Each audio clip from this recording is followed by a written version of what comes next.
ಹಾಸ್ಯಂ ಹಾಸ್ಯಂ ಹಾಸ್ಯಂ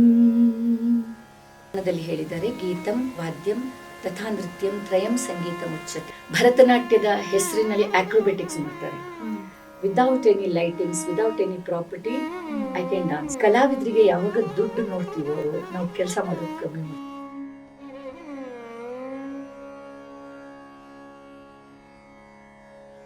hi hello, ಎಲ್ಲರಿಗೂ ನಮಸ್ಕಾರ. ನೀವು ನೋಡ್ತಾ ಇದ್ದೀರಾ ಫ್ಲೋಸ್ ಮೀಡಿಯಾ ಅರ್ಪಿಸುವ ಸಾಧಕರ ಹಾದಿಯಲ್ಲಿ ವಿಶೇಷ ಕಾರ್ಯಕ್ರಮ.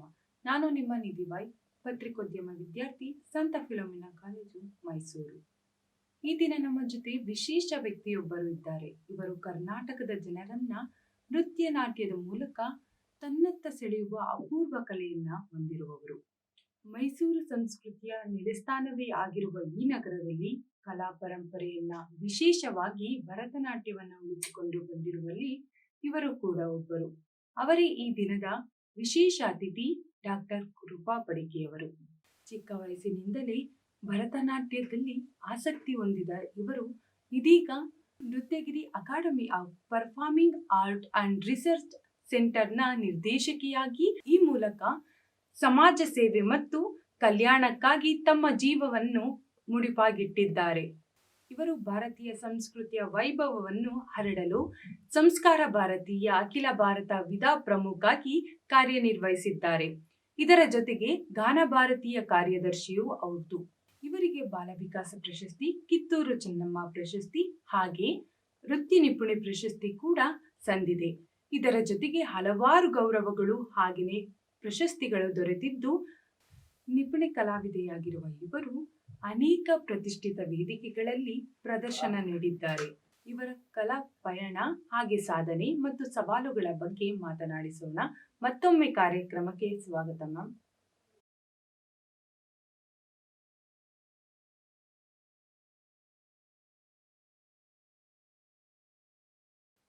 ಭರತನಾಟ್ಯ ಅನ್ನೋದು ಎಲ್ರಿಗೂ ಬರುವಂತಹ ಕಲೆ ಅಲ್ಲ. ಈ ಕ್ಷೇತ್ರ ಅನ್ನೋದು ವಿಶಿಷ್ಟವಾದ ಒಂದು ಕ್ಷೇತ್ರ ಆಗಿದೆ. ಈ ಒಂದು ಆಸಕ್ತಿ ನಿಮಗೆ ಯಾವಾಗಿಂದ ಪ್ರಾರಂಭ ಆಯ್ತು? ಮೂರ್ತಿ ಯಾವಾಗಿಂದ? ಎಲ್ರಿಗೂ ನಮಸ್ಕಾರ. ನಾನು ಈಗ ಮೈಸೂರಿನವಳೆ, ಆದ್ರೆ ಮೂಲತಃ ನನ್ನ ತಾಯಿ ಮನೆ ಇಲ್ಲ ಧರ್ಮಸ್ಥಳದ ಹತ್ರ ಬೆಳ್ತಂಗಡಿ ಅನ್ನೋ ಒಂದು ಪುಟ್ಟ ಹಳ್ಳಿ. ಅದರಿಂದ ಅಲ್ಲಿ ಬಹಳಷ್ಟು ನೃತ್ಯ ಶಾಲೆಗಳು ಇರದೇ ಇದ್ದ ಸಮಯ, ಸುಮಾರು 35 ವರ್ಷದ ಹಿಂದೆ. ಅದರಿಂದ ನಾನು ಈಗಿನ ಮಕ್ಕಳು 5-6 ವರ್ಷದಲ್ಲಿ ಭರತನಾಟ್ಯ ಕಲಿಯಕ್ಕೆ ಸೇರ್ತಾರೆ. ಹಾಗೆ ಆ ಅವಕಾಶ ನಮ್ಗಿರ್ಲಿಲ್ಲ. ನಮ್ಮ ಊರಲ್ಲಿ ನೃತ್ಯ ಶಾಲೆಗಳೇ ಇರ್ಲಿಲ್ಲ. ಸುಮಾರು ಹೈಸ್ಕೂಲ್ ಬರೋ ಹೊತ್ತಿಗೆ ನಾನು ನೃತ್ಯ ಶಾಲೆಗೆ ಸೇರ್ಕೊಂಡೆ. ಆದ್ರೆ ಈಗಿನ ಸಮಾಜಕ್ಕೂ ಆಗಿನ 32 ವರ್ಷದ ಹಿಂದೆ ಸ್ವಲ್ಪ ಹೆಣ್ಮಕ್ಳು ಜಾಸ್ತಿ, ಹೆಣ್ಣು ಮಕ್ಳು ಒಂದು ವಯಸ್ಸಿಗೆ ಬಂದ್ಮೇಲೆ ನೃತ್ಯಕ್ಕೆ ಹೋಗೋದು ಸ್ವಲ್ಪ ಮನೆಯಲ್ಲಿ ಕುಟುಂಬದಲ್ಲಿ ಸ್ವಲ್ಪ ತಡೆ ಮಾಡ್ತಿದ್ರು ಅವರು. ನಮ್ಮ ಅಪ್ಪ ಅಮ್ಮ ವಿಶೇಷವಾಗಿ ಈ ಕಲೆಯಲ್ಲಿ ಆಸಕ್ತಿ ಇದ್ರು. ಅವರಿಗೆ ಹಿರಿಯರು ದೊಡ್ಡವರ ಮಾತು ಸ್ವಲ್ಪ ಕೇಳಬೇಕಾಗಿತ್ತು. ಅದರಿಂದ ಹೈಸ್ಕೂಲ್ PUC ತನಕ ನನ್ನ ವಿದ್ಯಾಭ್ಯಾಸ ಸ್ವಲ್ಪ ಕುಂಟ್ಕೊಂಡೇ ಸಾಕ್ತು. ಆಮೇಲೆ ನಾನು ಮೈಸೂರಿಗೆ ಬಂದೆ, ನೃತ್ಯಕ್ಕೋಸ್ಕರ ಮೈಸೂರಿಗೆ ಬಂದೆ. ಅಂದ್ರೆ ನನ್ನ ಅಪ್ಪ ಅಮ್ಮನ ಒಂದು ಪ್ರೋತ್ಸಾಹದಿಂದಲೇ. ನನ್ನ ಮೊದಲಿಗೆ ನನ್ನನ್ನ ನೃತ್ಯ ಶಾಲೆಗೆ ಸೇರಿಸಿದ್ದು ನನ್ನ ಚಿಕ್ಕಪ್ಪ, ಅಪ್ಪ ಅಲ್ಲ.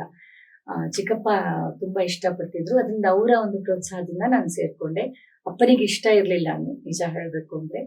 ಆಮೇಲೆ ಹೌದು, 1-2 ವರ್ಷ ಆದ್ಮೇಲೆ ಅವರು ಒಪ್ಪಿಗೆ ಕೊಟ್ರು. ಮತ್ತೆ ನಿಜವಾದ ಭರತನಾಟ್ಯ ಅವರು ಸ್ವಲ್ಪ ಹೆಸರಾಂತ ಕಲಾವಿದರ ನಾಟ್ಯವನ್ನ ನೋಡಿದ್ಮೇಲೆ ನೀನು ಮುಂದುವರ್ಸ್ಕೊಂಡು ಹೋಗುವಂತ ಸ್ವಲ್ಪ ಕುಟುಂಬದಲ್ಲಿ ಎಲ್ಲರ ವಿರೋಧ ಕಟ್ಕೊಂಡೆ ನನ್ನನ್ನು ಮೈಸೂರಿಗೆ ಕಳಿಸಿದ್ರು. ಹಾಗೆ ನನ್ನ ನಿಜವಾದ ಸೀರಿಯಸ್ ಆಗಿ ಭರತನಾಟ್ಯದ ಪ್ರಯಾಣ ಶುರುವಾಗಿದ್ದು ಮೈಸೂರಲ್ಲಿ. ನಂದು 2nd PUC ಆಗಿ ಬಂದ್ಮೇಲೆ ಇಲ್ಲಿ ಗುರುಗಳಾದ ಮುರಳೀಧರ್ ರಾವ್ ಅವ್ರ ಹತ್ರ ನಾನು ಸೇರ್ಕೊಂಡೆ. ಅಲ್ಲಿ ಹಳ್ಳಿಯಲ್ಲಿ ನಾನು ಕಮಲಾಕ್ಷಾಚಾರ ಅಂತ ನನ್ನ ಮೊದಲ ಗುರುಗಳು. ಇಲ್ಲಿಗೆ ಬಂದ್ಮೇಲೆ ವಾರಕ್ಕೆ 2-3 ದಿವಸ ಸಂಜೆ ಹೊತ್ತು ಮಾತ್ರ ನನ್ನ ಗುರುಗಳ ಹತ್ರ ಪಾಠ ಇರ್ತಿತ್ತು. ಅದರಿಂದ ಇಡೀ ದಿನ ನಾನು ಅದನ್ನ ಸದುಪಯೋಗ ಮಾಡಬೇಕು ಅನ್ನುವ ದೃಷ್ಟಿಯಿಂದ ಮಾನಸ ಗಂಗೋತ್ರಿಯ ಲಲಿತ ಕಲಾ ಕಾಲೇಜಿನಲ್ಲಿ BAಗೆ ಸೇರ್ಕೊಂಡೆ. ಅಂದ್ರೆ ಅಲ್ಲಿ ಡಾನ್ಸ್ ನ ಮೇಜರ್ ಆಗಿ ತಗೊಂಡು ನಾನು B ಮ್ಯೂಸಿಕ್ ಪದವಿಯನ್ನು ಪಡೆದೆ. ಆಮೇಲೆ ಮ್ಯೂಸಿಕ್ ಡಾನ್ಸ್ ಹೀಗೆ ಮುಂದುವರ್ಸ್ಕೊಂಡು ಬಂದೆ. ನಾನು ಸುಮಾರು 35 ವರ್ಷಗಳ ಪ್ರಯಾಣ ನಂದು ಈ ಫೀಲ್ಡ್ ಅಲ್ಲಿ. ಕಲಾವಿದರ ಜೀವನ ಯಾರು ಕೂಡ ಅನ್ಕೊಟ್ಟಷ್ಟು ಸರಳವಾಗಿರಲ್ಲ. ಬಟ್ ಬೇರೆ ವೃತ್ತಿಯಲ್ಲಿ ಇರುವ ಹಾಗೆ ಅಪ್ ಅಂಡ್ ಡೌನ್ಸ್ ಇದ್ದೇ ಇರುತ್ತೆ. ಆದ್ರೆ ನಮ್ಮ ಒಂದು ಸತತ ಪ್ರಯತ್ನ ಮತ್ತೆ ತಾಳ್ಮೆ, ಎಲ್ಲದಕ್ಕೂ ಮುಖ್ಯ ತಾಳ್ಮೆ. ನಾವು ಸೋತಾಗ ಮತ್ತೆ ಗೆಲ್ತೀವಿ ಅನ್ನುವ ಛಲದಲ್ಲಿ ಮುಂದಕ್ಕೆ ಬಂದ್ರೆ ಅದೇ ನಮ್ಗೆ ಪಾಠ ಮಾಡ್ತಾ ಹೋಗುತ್ತೆ. ನಮ್ಮ ಕಲೆ, ಸಮಾಜ ಮತ್ತೆ ಗುರುಗಳು ಇದ್ದೇ ಇರ್ತಾರೆ ಜೊತೆಗೆ ಅಲ್ವಾ. ಸೊ ಸೋಲೆ ಗೆಲುವಿನ ಮೆಟ್ಟಲು ಅಂತಾರೆ. ನಾವೆಲ್ಲಾದ್ರೂ ಒಂದ್ ಕಡೆ ಸೋತ್ರೆ ಅಥವಾ ಯಾವ್ದಾದ್ರು ಸ್ಪರ್ಧೆಗೆ ಹೋದಾಗ ನಾವು ಅದರಲ್ಲಿ ನಮ್ಗೆ ಒಳ್ಳೆಯ ರಿಸಲ್ಟ್ ಬರದೇ ಇದ್ರೆ ನಾವಲ್ಲಿ ಕುಗ್ಗಬಾರ್ದು ಅಂತ. ಅದ್ರ ಬದಲು ಅದನ್ನೇ ಚಾಲೆಂಜ್ ಆಗಿ ತಕೊಂಡು ಮುಂದಕ್ಕೆ ಹೋಗ್ಬೇಕು ಅನ್ನೋ ಪಾಠವನ್ನ ನನ್ಗೆ ಈ ಕ್ಷೇತ್ರ ಕಲಿಸ್ಕೊಟ್ಟಿದೆ. ಆದ್ರೆ ಯಾವುದು ಅನ್ಕೊಂಡಷ್ಟು ಸುಲಭ ಇಲ್ಲ. ಇತ್ತೀಚೆಗೆ ನಾವು ಮಹಾಮಾರಿ ಕೊರೋನಾಕ್ಕೆ ಒಳಗಾದಾಗ ನನ್ಗೆ ತಿಳಿದ ಮಟ್ಟಿಗೆ ಈ ಕಲಾವಿದ್ರು, ನಾವು ನೃತ್ಯ ಕಲಾವಿದ್ರು ಸ್ಪೆಷಲಿ ಬಹಳ ಶಾಂತವಾಗಿ ಜೀವನ ನಡೆಸಿದ್ವಿ ಅನ್ಬೋದು. ಯಾಕಂದ್ರೆ ಕೊರೋನಾದಿಂದ ಬಹಳಷ್ಟು ನೆಗೆಟಿವ್ ಆಸ್ಪೆಕ್ಟ್ಸ್ ನಾವು ಕಲ್ತಿದೀವಿ. ಆದ್ರೆ ಪಾಸಿಟಿವ್ ಥಿಂಗ್ ಅಂದ್ರೆ ಇಡೀ ಪ್ರಪಂಚ ನಮ್ಮ ಮೊಬೈಲ್ ಅಲ್ಲಿ ಇತ್ತು. ನೃತ್ಯ ಕಲಾವಿದ್ರು ಮಾಡಿದಷ್ಟು ಆನ್ಲೈನ್ ಕ್ಲಾಸ್ಗಳು, ನಾವು ಬೇರೆ ಎಲ್ಲ ತರಗತಿಗಳು ಸ್ಟಾಪ್ ಆಯ್ತು. ಆದ್ರೆ ಆನ್ಲೈನ್ ಅಲ್ಲಿ 1-to-1 ಕ್ಲಾಸ್ ಮಾಡಿ ನಾವು ಹೆಮ್ಮೆಯಿಂದ ಹೇಳ್ಕೋಬಹುದು, ನಾವು ರೆಗ್ಯುಲರ್ಗಿಂತ ಜಾಸ್ತಿ ಸಂಪಾದನೆ ಮಾಡಿದ್ವಿ. 1-to-1 ಎಲ್ಲರೂ ಆನ್ಲೈನ್. ನಾನು ಮೈಸೂರಲ್ಲಿ ಕೂತು ಅಮೆರಿಕದ ಮಕ್ಳಿಗೆ ಪಾಠ ಮಾಡ್ತೀನಿ, ಲಂಡನ್ ಮಕ್ಳಿಗೆ ಪಾಠ ಮಾಡ್ತೀನಿ. ಸಮಯದ ಒಂದು ಬದಲಾವಣೆ ಬಿಟ್ರೆ ನಮ್ಗೆ ಆನ್ಲೈನ್ ಕ್ಲಾಸ್ಗಳು ಅಂದ್ರೆ ಇದು ಹೇಳಿದ್ದು ಜೀವನದ ಎಲ್ಲ ಸ್ಟೇಜಸ್ ಅಂತ. ಈಗ ಅಂತೂ ಆನ್ಲೈನ್ ಕ್ಲಾಸಸ್ ಗಳನ್ನೇ ಎಲ್ಲರೂ ಪ್ರಿಫರ್ ಮಾಡ್ತಾರೆ. ದೊಡ್ಡ ದೊಡ್ಡ ಸಿಟಿಯಲ್ಲಿ ಮಕ್ಕಳನ್ನ ಕರ್ಕೊಂಡು ಬರೋದು ಬಿಡೋದು ಕಷ್ಟ ಆಗುತ್ತೆ, ಅದಕ್ಕೆ ಆನ್ಲೈನ್ ಪ್ರಿಫರ್ ಮಾಡ್ತಾರೆ. ಹೀಗೆ ಎಲ್ಲೋ ಒಂದು ಹಳ್ಳಿಯಿಂದ ಬಂದು ಈ ರೀತಿಯ ಮೆಟ್ಟಲುಗಳನ್ನು ಹಚ್ಚುತ್ತಾ ಬಂದಿರೋದು ನನಗೆ ತೃಪ್ತಿ ಇದೆ. ನಾನು ಮುಂದಿನ ಜನ್ಮ ಅಂತ ಇದ್ರೆ ಮತ್ತೆ ನಾನು ಡಾನ್ಸರೇ ಆಗಕ್ಕೆ ಇಷ್ಟಪಡ್ತೀನಿ, ಹೆಣ್ಣೆ ಆಗಕ್ಕೆ ಇಷ್ಟಪಡ್ತೀನಿ. ಪರೀಕ್ಷೆಗಳು ಯಾವ ರೀತಿಯಾಗಿರುತ್ತೆ ಭರತನಾಟ್ಯದಲ್ಲಿ ಪರೀಕ್ಷೆಗಳು ತುಂಬಾ ಜನರಿಗೆ ಗೊತ್ತಿಲ್ಲ. ನೃತ್ಯದಲ್ಲಿ ಏನ್ ಪರೀಕ್ಷೆ ಇದೆ, ಸಂಗೀತದಲ್ಲಿ ಏನ್ ಪರೀಕ್ಷೆ ಇದೆ, ಯಾಕಿದೆ ಅಂತ. ಈಗ ನಮ್ಮ ಸರ್ಕಾರ ನಮ್ಮ ಕಲೆಗಳಿಗೆ ಬಹಳ ಆದ್ಯತೆ ಕೊಟ್ಟಿದೆ. ಅಂದ್ರೆ ನೀವು ಹಿಂದಿನ ಕಾಲದಲ್ಲಿ ಒಂದು ಬ್ರೈನ್ ಅಂತ ಹೇಳ್ತೀವಿ, ಇವಾಗ ರೈಟ್ ಬ್ರೈನ್, ಲೆಫ್ಟ್ ಬ್ರೈನ್, ಇವಾಗ ಬ್ಯಾಕ್, ಫ್ರಂಟ್ ಎಲ್ಲ ಒಂಥರ ಬ್ರೈನ್. ಈ ಮಾತನ್ನ ಯಾಕೆ ಹೇಳ್ತಿದೀನಿ ಅಂದ್ರೆ, ಒಂದು ಮಗು ಅಕಾಡೆಮಿಕ್ ಆಗಿ ನೃತ್ಯವನ್ನ ಸಂಗೀತವನ್ನ ಕಲಿತಾಗ ಅದು ತುಂಬಾ ಶಾರ್ಪ್ ಆಗುತ್ತೆ ಅನ್ನೋದು ಈಗ ಬಹಳ ಎಕ್ಸಾಂಪಲ್ಸ್ ಕೊಟ್ಟಿದೆ. ಒಂದು ನೃತ್ಯ ಪರೀಕ್ಷೆಗಳನ್ನ ಯಾಕೆ ತಗೋಬೇಕು ಅಂದ್ರೆ, ನೃತ್ಯ ಅಂದ್ರೆ ಕೇವಲ ಡಾನ್ಸ್ ಅಂದ್ರೆ ಕೇವಲ ಫುಟ್ ವರ್ಕ್ ಅಥವಾ ಎಕ್ಸ್ಪ್ರೆಷನ್ ಅನ್ಕೋತೀವಿ. ಇಲ್ಲ, dance is something more than that. Dance ಇಂದ through dance you can learn yoga. ನೃತ್ಯದ ಮೂಲಕ ಯೋಗ ಕಲಿತೀರಾ, ನೃತ್ಯದ ಮೂಲಕ ಸಂಗೀತ ಕಲಿತೀರಾ, ನೃತ್ಯದ ಮೂಲಕ ನಮ್ಮ ಧರ್ಮ ಪುರಾಣ. ಬಿಕಾಸ್ ನಾವು ಡಾನ್ಸ್ ಅಲ್ಲಿ ರಾಮನ್ ಬಗ್ಗೆ, ಕೃಷ್ಣನ್ ಬಗ್ಗೆ ಮಾತಾಡ್ಬೇಕಾದ್ರೆ ಟೀಚರ್ ಆದವರು ರಾಮ ಯಾರು, ಕೃಷ್ಣ ಯಾರು, ಎಲ್ಲ ದೇವರುಗಳು ಯಾರೇ ಆಗಿರ್ಲಿ, ಯಾವ ದೇವರುಗಳ ಬಗ್ಗೆ ಮಾತಾಡ್ತೀವೋ ಅದ್ರ ಬಗ್ಗೆ ಎಕ್ಸ್ಪ್ಲೈನ್ ಮಾಡ್ಬೇಕಾಗುತ್ತೆ. ಹಿಂದಿನ ಕಾಲದಲ್ಲಿ ಮಕ್ಕಳಿಗೆ ಮನೆಯಲ್ಲಿ ಅಜ್ಜಿ ತಾತ ಇರ್ತಿದ್ರು ಕಥೆ ಹೇಳಕ್ಕೆ. ಇವಾಗ ಯಾರಿಗೂ ಟೈಮ್ ಇಲ್ಲ, ನ್ಯೂಕ್ಲಿಯರ್ ಫ್ಯಾಮಿಲಿ ಆಗ್ಬಿಟ್ಟಿದೆ. ಸೊ ಈಗ ಡಾನ್ಸ್ ಟೀಚರ್ಸೇ ಎಲ್ಲ ಕೆಲಸ ಮಾಡ್ಬೇಕು. ಹೌದು, ಕೃಷ್ಣ ಅಂದ್ರೆ ಅವ್ನ್ ಯಾರು, ಅವ್ನ್ ಹೇಗಿರ್ತಿದ್ದ, ಅವ್ನ್ ಯಾಕೆ ಹಿಂಕೊಳಲ್ ಹಿಡ್ಕೋಬೇಕು, ಸರಸ್ವತಿ ಕೈಯಲ್ಲಿ ಏನಿದೆ ಅಂದ್ರೆ, through dance you are learning Indian culture education through dance ಅಂತ ಮಾಡ್ಕೋಬಹುದು. ಸೊ ಪರೀಕ್ಷೆಗಳ ಮೂಲಕ ನಾವು ಮಕ್ಕಳಿಗೆ, ಈಗ ನೃತ್ಯ ಕಲಾವಿದೆ ಒಬ್ರು ಪರೀಕ್ಷೆಗೆ ಅಪಿಯರ್ ಆಗ್ತಾರೆ ಅಂದ್ರೆ ಅವ್ರು ಮ್ಯೂಸಿಕ್ ಬಗ್ಗೆ ಕಲಿತಾರೆ, ಯೋಗದ ಬಗ್ಗೆ ಕಲಿತಾರೆ, ಆಮೇಲೆ ತಾಳದ ಬಗ್ಗೆ ಕಲಿತಾರೆ, ಅಂಡ್ ಹಿಸ್ಟ್ರಿ, ಯಾರು ಗುಪ್ತಾ ಅಂದ್ರೆ ಯಾರು, ಹೊಯ್ಸಳ ಅಂದ್ರೆ ಯಾರು, ಅವರ ಕೊಡುಗೆಗಳು ಏನು, ಮೈಸೂರು ಡೈನಾಸ್ಟೀಸ್, ರಾಯಲ್ ಫ್ಯಾಮಿಲಿ ಏನ್ ಕೊಟ್ಟು, ಇದೆಲ್ಲ ಪರೀಕ್ಷೆಯಲ್ಲಿ ಬರುತ್ತೆ. ಜೂನಿಯರ್ ಪರೀಕ್ಷೆಗೂ 1-2 ಮಾರ್ಕ್ಸ್ ಕ್ವಶನ್ ಆದ್ರೂ ಇರ್ತದೆ. ಅಂದ್ರೆ through dance, because of dance ಮಕ್ಕಳು ಇದನ್ನೆಲ್ಲ ಕಲಿತಾರೆ. ಆದ್ರಿಂದ ನಾವು ಪ್ರೊಫೆಷನಲಿ ಡಾನ್ಸರ್ ಆಗ್ತೀವೋ ಇಲ್ವೋ, ಬಟ್ ಜನರಲ್ ನಾಲೆಜ್ಗೋಸ್ಕರ ಎಲ್ರು ಡಾನ್ಸ್ ಕಲೀಲೇಬೇಕು. ನೃತ್ಯ ಪರೀಕ್ಷೆಗಳಿಂದ ಆಗುವ ಲಾಭ ಇದು. ಕೇವಲ ಇಲ್ದಿದ್ರೆ ಡಾನ್ಸ್ ಮಾತ್ರ ಕಲಿತಾ ಇರ್ತೀವಿ, ಥಿಯರಿ ಪಾರ್ಟ್ಗೆ ನಾವು ಅಷ್ಟು ಗಮನ ಕೊಡಲ್ಲ. ಪರೀಕ್ಷೆಗಳಿಗೋಸ್ಕರ ಮಕ್ಕಳು ಥಿಯರಿ ಕಲಿತಾರೆ. ಅಂಡ್ ಅಕಾಡೆಮಿಕ್ ಆಗಿ ಯಾವುದೇ ಒಂದು ಆರ್ಟ್ ಅನ್ನ ಕಲಿಯೋದು ಅದ್ರ ಬ್ಯೂಟಿನೇ ಬೇರೆ. ಗುರುಕುಲ ಸಿಸ್ಟಮ್ ಹಿಂದೆ ಇತ್ತು, ಅದಕ್ಕೆ ಅದ್ರದ್ದೇ ಆದ ವೆಯ್ಟೇಜ್ ಇದೆ. ಆದ್ರೆ ಈಗ ಅದಕ್ಕೋಸ್ಕರ ನಾನು ಇದನ್ನ ತುಂಬಾ ಕ್ಲಿಯರ್ ಆಗಿ ಹೇಳ್ಬೋದು. ಬಿಕಾಸ್ ನಾನು ಮ್ಯೂಸಿಕ್ ಯೂನಿವರ್ಸಿಟಿಲಿ ಲೆಕ್ಚರರ್, ನಾನು ಪಾಠ ಮಾಡೋದು ಡಾನ್ಸ್ ಅನ್ನೇ, ಫ್ಯಾಕಲ್ಟಿನೇ ಆದ್ರು. ಆ ಡಾನ್ಸ್ ಅಲ್ಲಿ ಇಂಟರ್ನಲ್ಸ್ ಇದೆ, ನಿಮ್ಗೆ C1 C2 ಏನಿದೆ ಅದೆಲ್ಲವೂ ಡಾನ್ಸ್ ಮಕ್ಕಳಿಗೂ ಇದೆ. ಅವ್ರು ಡಾನ್ಸ್ ಅಲ್ಲೇ ಮಾಸ್ಟರ್ ಮಾಡ್ತಾರೆ, ಡಾನ್ಸ್ ಅಲ್ಲೇ PhD ಮಾಡ್ತಾರೆ. ಸೊ ಅದರಿಂದ ಎಲ್ಲದಕ್ಕೂ ಇದಿದೆ, ಫೀಲ್ಡ್ ಅಲ್ಲಿ ಸ್ಕೋಪ್ ಇದೆ ಡಾನ್ಸ್ ಕಲ್ತ್ರೆ ಅಂತ. ಸಂಗೀತದಲ್ಲಿ ನೀವು ಆಸಕ್ತಿಯನ್ನ ಹೌದು ತೋರಿಸಿದ್ರು. ಹೌದು ಹೇಗೆ ಭರತನಾಟ್ಯಕ್ಕೆ ಸಂಗೀತ ಹೇಗೆ ಒಂದು ಶಾಸ್ತ್ರೀಯ ಸಂಗೀತ ಎಷ್ಟು ಹೌದು. ಮಟ್ಟಿಗೆ ಅವಶ್ಯಕತೆ ಇದೆ? ಹೌದು. ಸಂಗೀತದಲ್ಲಿ ನೃತ್ಯ ಇರ್ಬೇಕಾಗಿಲ್ಲ, ಇಲ್ಲ. ಹಿಂದೆ ನಮ್ಮ ಪುರಾಣದಲ್ಲಿ ಹೇಳಿದ್ದಾರೆ, ಗೀತಂ ವಾದ್ಯಂ ತಥಾ ನೃತ್ಯಂ ತ್ರಯಂ ಸಂಗೀತ ಮುಚ್ಚತೆ ಅಂತ. ಅಂದ್ರೆ ಸಂಗೀತ ಅಂದ್ರೆ ಲಿರಿಕ್ಸ್ ಇರ್ಬೇಕು, ಇನ್ಸ್ಟ್ರೂಮೆಂಟ್ಸ್ ಇರ್ಬೇಕು, ನೃತ್ಯ ಇರ್ಬೇಕು, 3 ಸೇರಿ ಸಂಗೀತ ಆಗುತ್ತೆ ಅಂತ. ಆದ್ರೆ ವರ್ಷ ಆದ್ಮೇಲೆ, ತುಂಬಾ ಯುಗಗಳಾದ್ಮೇಲೆ ನೃತ್ಯ ಬೇರೆ, ಇನ್ಸ್ಟ್ರೂಮೆಂಟ್ ಬೇರೆ, ಸಂಗೀತ ಬೇರೆ ಆಯ್ತು. ಮೊದ್ಲು ಒಂದೇ ಇತ್ತು ಅದು. ಆದ್ರಿಂದ ಸಂಗೀತದಲ್ಲಿ ನೃತ್ಯ ಇರ್ಬೇಕಾಗಿಲ್ಲ. ಬಟ್ ಡಾನ್ಸ್ ವಿದೌಟ್ ಮ್ಯೂಸಿಕ್ ನಾವು ಇಮ್ಯಾಜಿನ್ ಮಾಡಕ್ಕಾಗಲ್ಲ. ಮ್ಯೂಸಿಕ್ ಅಂದ್ರೆ ಬರೀ ವೋಕಲ್ ಅಲ್ಲ, ಇನ್ಸ್ಟ್ರೂಮೆಂಟ್, ಎನಿ ಸೌಂಡ್ ಎಲ್ಲವೂ ಸೇರಿ ಅದು ಮ್ಯೂಸಿಕ್ ಅಂತ ಅನ್ಸ್ಬೋದು. ಸೊ ಡಾನ್ಸ್ಗೆ ಈಗ ಕಾಯಿನ್ ಹೇಗೆ 2 ಫೇಸಸ್ ಇರಲೇಬೇಕು, ಹಾಗೆ ಡಾನ್ಸ್ಗೆ ಮ್ಯೂಸಿಕ್ ಜೊತೆಗೇನೆ ಇರ್ಬೇಕು. ಮ್ಯೂಸಿಕ್ ಬಿಟ್ಟು ಹೌದು. ಸೊ ನಾವು ಮ್ಯೂಸಿಕ್ ಎಷ್ಟು ಕಲಿತೀವಿ ಅಷ್ಟು ನಮ್ಮ ಕೊರಿಯೋಗ್ರಫಿ ಇಂಪ್ರೂವ್ ಆಗುತ್ತೆ. ಸೊ ಈ ಸಿಚುವೇಶನ್ಗೆ ಇದೇ ಟ್ಯೂನ್ ಇರ್ಬೇಕು, ಅಥವಾ ಇಲ್ಲಿ ಈ ಟ್ಯೂನ್ ಹಾಕಿದ್ರೆ ಜಾಸ್ತಿ ಈಗ ಖುಷಿ ಹ್ಯಾಪಿನೆಸ್ಗೆ ಯಾವ್ದು ಬೇಕು, ಸ್ಯಾಡ್ಗೆ ಯಾವ್ದು.